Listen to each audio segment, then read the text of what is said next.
오늘 말씀의 제목은요, 새로운 시대를 여는 변화와 대가지불입니다. 저는 2007년 2월에 단기 선교 인솔자로 우간다를 방문한 적이 있습니다. 우간다 캄팔라 공항에 도착해서 우간다 입국 심사관 앞에 서면 여권과 비자 외에 반드시 제시해야 하는 것이 하나가 있습니다.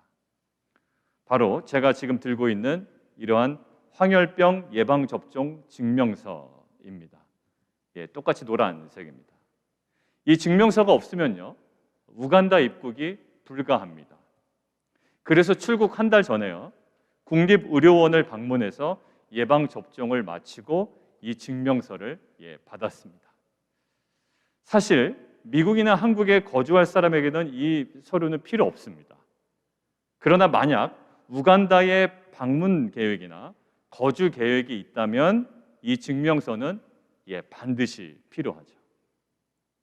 이렇게 특정 국가에 입국해서 또 거주하려는 자에게 반드시 요구되는 서류가 있는 것처럼 새로운 시대를 맞이하고 살아가려는 성도들에게도 요구되어지는 것들이 분명히 저는 있을 거라 생각이 됩니다.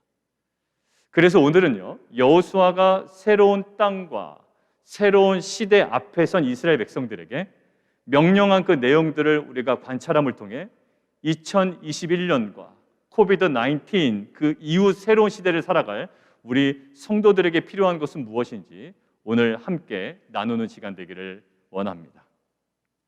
자, 그 첫 번째입니다. 우리 자막을 통해서 함께 보겠습니다. 같이 한번 읽을까요? 말씀에 근거하여 변화를 수용하라입니다. 오늘 본문은요, 광야 생활 40년을 마무리하고 약속의 땅 가나안으로 입성하기 위해서 요단강 앞에 모여 있는 이스라엘 백성들에게 여호수아가 명령하는 내용입니다. 그 명령의 내용이요, 오늘 본문 11절에 나와 있습니다. 여러분들 11절을 눈으로 잠깐 보시면 그 내용 중에 눈에 확 들어오는 표현이 하나 있는데요, 바로 양식을 준비하라입니다. 여러분들 뻔한 명령처럼 보이는데 근데 그렇지 않습니다. 제가 영어 성경 다른 버전을 좀 찾아봤는데 NASB 버전을 보니까요, Prepare provisions, 거기다가 뒤에 뭐 하나가 붙는데 For yourselves라고 되어 있습니다. 자, 즉 한국어로 번역하면 뭐죠? 너희 스스로 식량을 준비하라입니다. 요 마크를 하나 붙일까요? 너희 스스로예요. 너희 스스로 식량을 준비하라. 그런데 이스라엘 백성들의 광야 40년 생활을 한번 떠올려 보시겠습니까? 그들이 최근까지 살아왔던 이 광야는요, 그들이 스스로 식량을 마련하기에 좋은 장소가 아니었습니다. 그래서 하나님께서는 40년 광야 생활 내내 그들에게 만나를 직접 내려주셨다고요. 그래서 그들은 40년 동안 그들 스스로 식량을 준비해 본 경험이 없는 무경험자입니다. 오히려 만나를 저장하고요, 며칠간의 식량을 준비하려는 그 행위는 불신앙과 불순종으로 취급받을 정도였습니다. 이러한 이스라엘 백성에게 지금 어떤 말씀이 임한 겁니까? 너희 스스로 식량을 준비하라는 말씀이 임한 거예요. 자, 광야에서는 전혀 요구되지 않았던 행동이거든요. 광야 40년 살면서 한 번도 요구받지 않은 행동이라고요. 미국이나 한국 살면서 한 번도 요구받지 않은 증명서라고요. 자, 그런데 약속의 땅 가나안으로 입성하기 위해서 요단강을 건너야 하는 이 시점에, 우간다를 들어가려고 하는 그 시점에 갑자기 요구되고 있는 겁니다. 자, 이때 이스라엘 백성들에게 나타날 수 있는 반응은 두 가지일 거예요. 첫 번째는 이런 반응일 겁니다. 광야 40년 동안 경험했던 만나를 딱 근거로 식량 준비, 즉 변화를 거부해버리는 거예요. 야, 40년 동안 우리가 한 번도 경험하지 않았어. 그리고 한 번도 해본 적이 없고, 그리고 하나님께서 늘 만나를 주셨어. 식량 준비 우리가 할 거 아니야 라고 거부할 수 있습니다. 자, 두 번째는요, 광야 40년간의 만나 경험이 너무나도 은혜스러웠지만 하루도 빠짐없이, 물론 안식일에는 내리지 않았습니다만 너무 은혜스러웠지만 새로운 땅과 또 새로운 시대 앞에서 그 임한 말씀을 근거로 광야 잊어버리고 또 그동안 내렸던 만나 잊어버리고 식량을 준비하라는 그 변화를 수용하는 또 하나의 모습이 있겠습니다. 한 가지는 변화를 거부하는 것이고요, 하나는 변화를 수용하는 거예요. 그런데 이스라엘 백성이 진심으로 광야 생활을 마무리하고 요단강을 건너 약속의 땅으로 들어가기를 원한다면, 제가 진심으로 우간다 땅을 들어가기를 원한다면 무엇이 필요해요? 이것이 필요하단 말이에요. 정말 원한다면, 이스라엘 백성이 진심으로 광야 생활을 마무리하고 약속의 땅으로 들어가기를 원한다면 이제 생각을 다르게 해야 됩니다. 만나가 아무리 은혜스러웠더라도, 광야 40년간의 만나가 아무리 은혜스러웠더라도 그들은 이제는요, 임한 말씀을 근거로 새로운 땅과 새로운 시대에 맞는 변화를 준비하고 수용해야 하는 거예요. 우리들도 마찬가지입니다. 사실 모든 분들에게 신년에 여러 가지 메시지를 물어보면 다들 변화를 원합니다. 올해는 정말 변하기를 원합니다. 책을 1년에 그래도 100권은 읽기를 원합니다. 일주일에 한 권씩 읽기를 원합니다. 아니면 제가 하루에 꼬박 운동을 1시간씩 꼭 하기를 원합니다. 담배를 끊기를 원합니다. 아니면 다이어트를 하기를 원합니다. 변화를 원한다고 해요. 그런데 사실 원하는 만큼 되지 않아요. 그리고 변화에 상당히 수동적인 존재들입니다. 왜냐하면 변화는요, 우리를 굉장히 불편하게 만들거든요.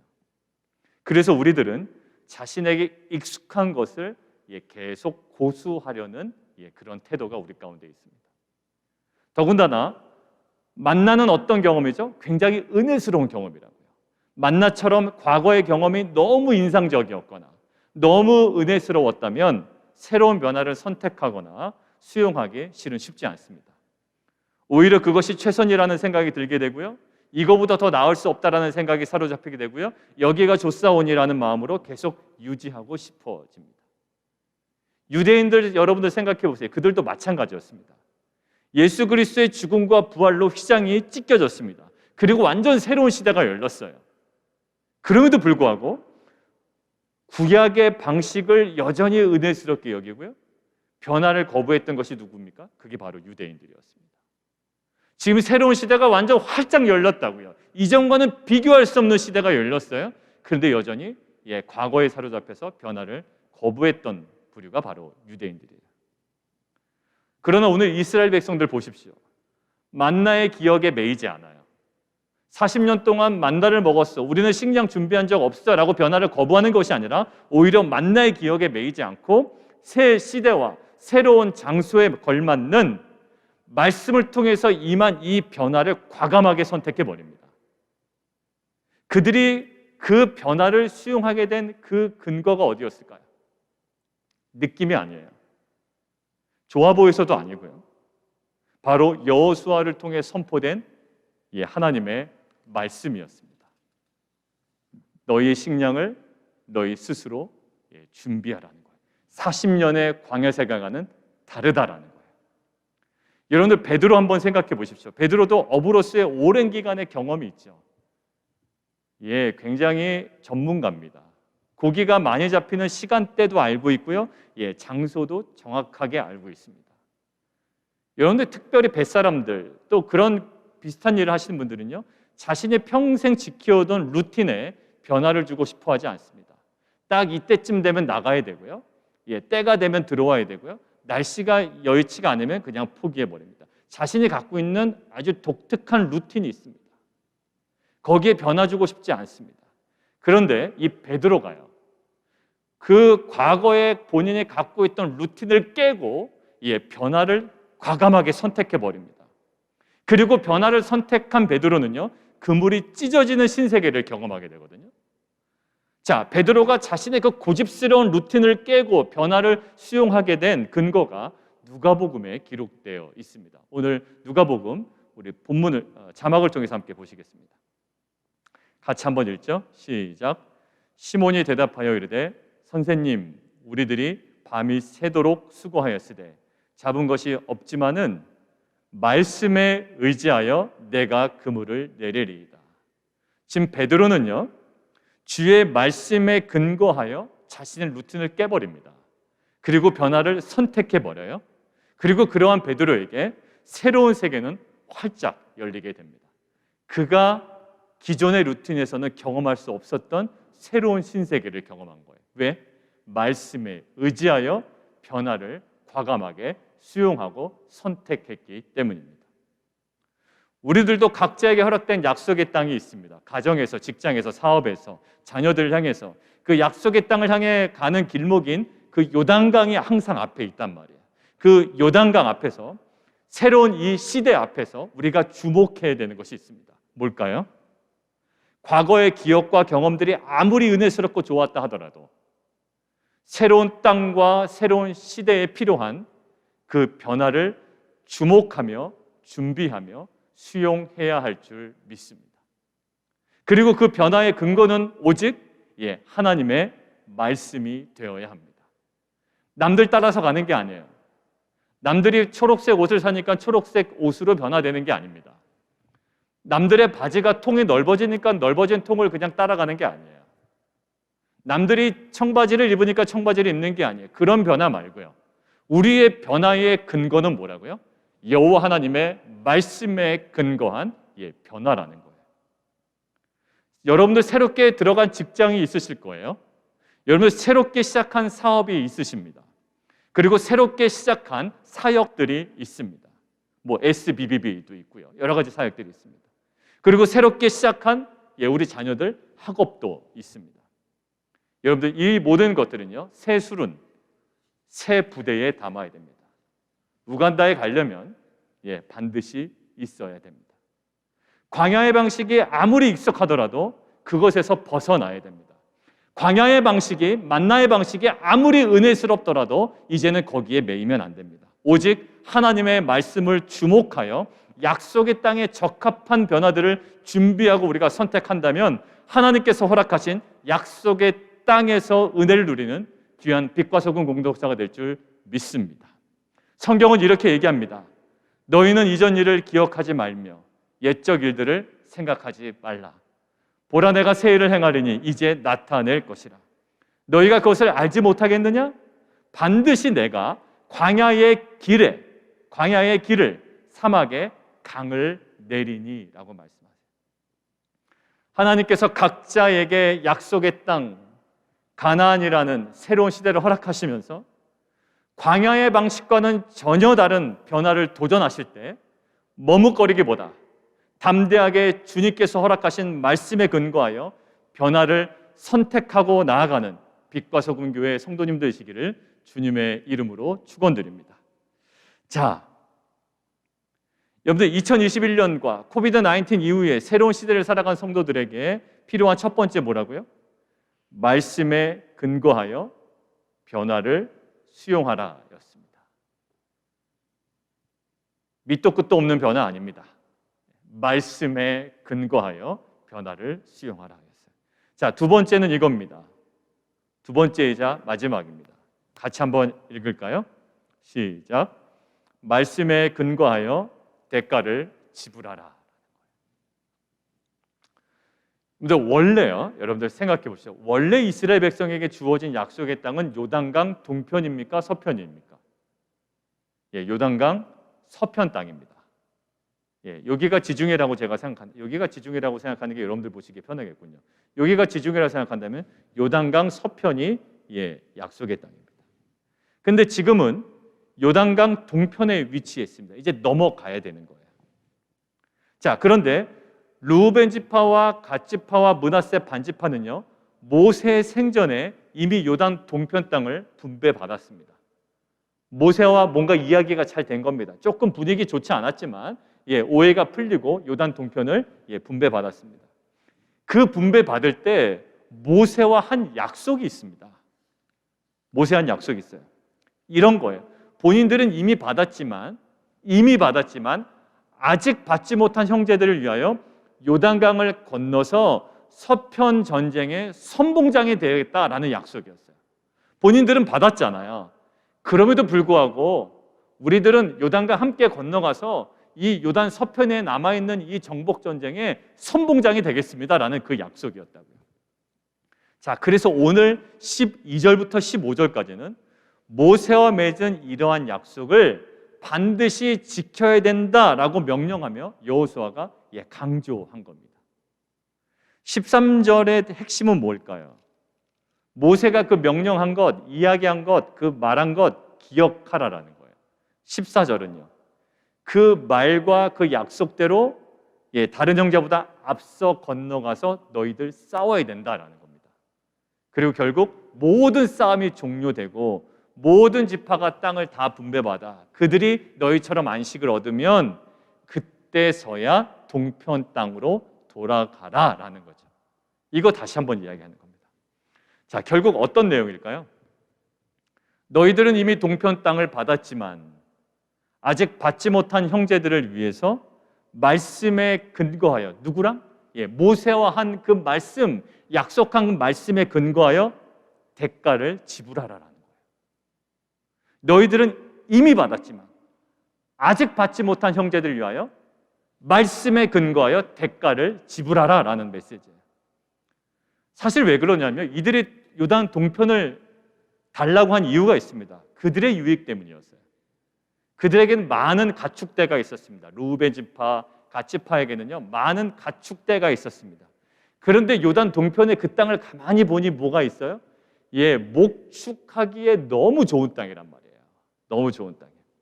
그래서 그것을 소유로 먼저 얻고 대신에 요단 서편의 정복 전쟁에는 자신들이 선봉장에 서겠다라는 그러한 약속을 한 겁니다. 그런데 가만히 생각해 보십시오. 화장실 갈 때와 나올 때 약간 느낌이 달라요. 사람은 항상 그렇습니다. 이미 동편 땅을 얻은 이 지파가 약속대로 이 대가 지불을 하지 않으면, 말씀에 근거한 대가 지불을 정확하게 하지 않으면 가나안 정복 전쟁, 이 본 게임이 실패로 돌아갈 위험이 지금 있는 거예요. 자, 그래서 이미 자신들의 땅을 얻은 이 두 지파 반을 향해서, 루벤 지파, 갓 지파, 므낫세 반 지파를 향해서 모세와 약속한 그 말씀에 근거하여 너희가 대가를 지불해야 된다라고 지금 명령하고 있는 거죠. 자, 새로운 시대가 시작되고 또 완성되는 것, 뭔가 새로운 시대가 시작되고 완성되는 것, 그리고 새로운 땅이 뭔가 개척되는 것, 이것은 사실요 가만히 그 밑을 들여다보면 누군가의 대가 지불이 있었습니다. 여러분들, 한 기업체가 성공하기 위하여, 한 공동체가 부흥하기 위하여, 또 한 가정이 안정적으로 성장하기 위하여 반드시 누군가의 대가 지불이 있었어요. 여러분들, 사도 바울 기억하시죠? 그는 이미 다메섹에서 하나님의 은혜를 경험한 자였습니다. 이미 경험한 자예요. 그러나 그는 자신이 누린 은혜에 안주하지 않습니다. 요단 동편에 그냥 머물러서 놀지 않습니다. 그는 자신을 이방의 빛으로 삼겠다는 주님의 말씀에 근거하여 자신의 터전을 떠나 자신의 요단강을 건너서 아직 은혜를 누리지 못한 이방 형제들을 향한 대가 지불을 멈추지 않아요. 매도 맞고요, 끌려가기도 하고요, 재판도 받고요, 돌로 맞아 거의 죽을 뻔도 합니다. 여러분들, 이미 은혜를 받았기 때문에 그거 하지 않아도 돼요. 근데 이미 은혜를 받은 자로서 아직 누리지 못한 자들을 향하여 지금 뭐 하고 있어요?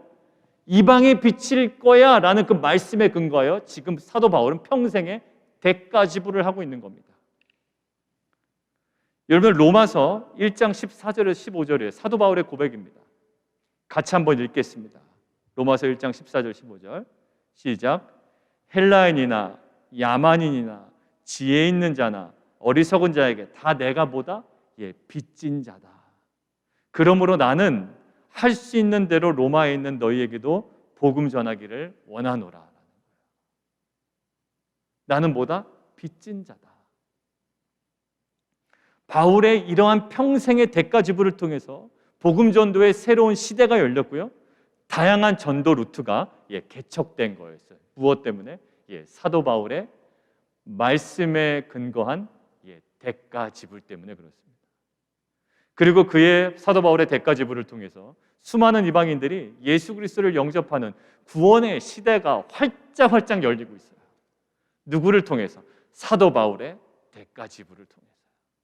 그는 고통스러웠어요. 그렇지만 그의 대가 지불은 정말 구원의 새 시대를 여는 정말 미랄이 되어버렸습니다. 여러분들, 모세도 그러했습니다. 그는 바로의 공주의 아들이다라는 칭함을 받을 수 있었습니다. 그는 그런데 이미 얻어진, 이미 소유한 이 왕자의 신분에 안주하지 않습니다. 모세는 빚진 자의 심정으로 자신의 땅을 떠납니다. 물론 살인자로 몰려서 떠나긴 했지만 자신만의 요단강을 건넙니다. 그리고 아직 은혜를 받지 못한 자신의 형제 이스라엘 민족에게 결국에는 돌아갑니다. 자신은 누려볼 거 다 누렸잖아요. 왕자의 경험도 했고요. 40년 동안 왕궁 생활도 해봤습니다. 이미 여러 가지 은혜를 많이 받은 자였어요. 그러나 아직 은혜를 누리지 못한 자기 민족에게 이제 요단강을 건너서 그들에게 들어갑니다. 모세가 이미 얻은 자신의 은혜에 안주하지 아니하고 자신만의 요단강을 건너서 대가 지불을 마다하지 않았을 때 이스라엘 민족의 구원이라는 새로운 시대가 모세의 대가 지불을 통하여 열리게 되었습니다. 여러분들, 이러한 대가 지불의 최고봉에 누가 계실까요? 바로 예수 그리스도가 계십니다. 예수님은 이미 소유하고 계신 하늘의 영광을 버리셨어요. 이미 소유한 하늘의 영광이에요. 그분이 인간으로 될 이유는 없는 겁니다. 만물의 주인이시고 만물을 창조하신 그 주님께서 인간이 될 수가 없는 거예요. 그런데 그는 하나님과의 동등됨을 취할 것으로 여기지 아니하시고 아직 그에 있는 인간들을 위해 이 땅 가운데 내려오십니다. 요단강을 건너시는 거예요. 그리고 하나님의 말씀과 계획에 근거하여 십자가의 죽음이라는 대가 지불을 주저하지 않으십니다. 여러분들, 그 인간에게 주어진 이 영생과 구원과 부활이라는 이 놀라운 역사가 누구를 통해서, 무엇을 통해서 주어졌습니까? 예수 그리스도의 철저한 대가 지불이었어요. 결국 예수님의 대가 지불을 통해 구약의 시대는 가고요, 신약의 시대가 도래했고 인류 구원이라는 구속사가 예수 그리스도의 그 왕 되신 모습에서 나타나는 것이 아니라 그 십자가에 처절하게 저주스럽게 돌아가신 그 대가 지불을 통하여 인류 구원의 구속사가 성취되었다는 거예요. 여러분들, 우리는 이미 구원을 받았습니다. 하나님의 은혜와 복을 이미 많이 받았어요. 왜 우리는 이미 받은 자인데 요단 동편에서의 안락한 삶을 자꾸 왜 거부하고 매 순간 요단강을 건너서 자기를 부인하고 십자가를 져야 하는 이유가 여기에 있는 거예요. 나에게는 이미 종료된 은혜의 사건이지만 형제들에게는, 그리고 다른 영혼들에게는 아직 끝나지 않은 사건이기 때문입니다. 우리에게는 이미 종료된 구원의 사건이지만 불신자에게는 아직도 진행 중인 사건이기 때문이에요. 우리에게는 이미 회복된 사건이지만 그렇지 않은 가정에게는, 그렇지 않은 지체에게는 아직 회복되지 않은 사건이기 때문에 그렇습니다. 그러니까 어떻게 알아? 말씀에 근거하여 대가 지불을 해 나가는 겁니다. 그래서 우리는 이미 우리가 소유한 요단 동편이 있어요. 각자의 요단 동편이 있습니다. 그런데 그 요단 동편을 떠나서 요단강을 건너서 아직 해결되지 않은 그 지체들이 있는 서편 땅으로 이동하는, 그리고 그들 위해서 싸워나가는 그 대가 지불을 아끼지 않을 때 우리가 섬기는 가정과 공동체와 직장과 모든 영역 가운데 구원의 역사는 성취되고 새로운 시대가 열리는 은혜가 임할 줄 믿습니다. 자, 정리하겠습니다. 저희는 코비드-19이라는 뉴 노멀에 채 적응하기도 전에 2021년이라는 새로운 한 해를 맞이하게 되었습니다. 실은 기대도 있지만 두려움도 공존하는 것이 우리의 모습임을 지난주에 우리가 함께 나눴습니다. 기대도 있어요. 그렇지만 동시에 두려움도 있습니다. 출발선에서 느낄 수 있는 복잡 미묘한 감정이라고 이야기했습니다. 그렇지만 우리 자신에게 놓여진 그 미지의 영역이 있죠. 그 영역에 대해서는 오늘 말씀대로 이미 경험한 그 말씀에 근거하여 머뭇거림 없이 담대하게 변화를 수용함을 통해 약속의 땅의 은혜를 누리는 귀한 성도님들 되시기를 주님의 이름으로 축원합니다. 그리고 우리는 동시에 이미 소유한 요단 동편에 은혜가 있는 자들이에요. 요단 동편에 은혜가 있고 요단 동편에 땅이 있는 자들이지만 말씀에 근거하여 요단 서편에 아직 회복되지 않은 영혼과 공동체를 향한 끊임없는 대가 지불의 삶을 통해 새로운 시대를 열어가는 데 쓰임받는 빛과 소금 교회 모든 성도님들 되시기를 주님의 이름으로 축원드립니다.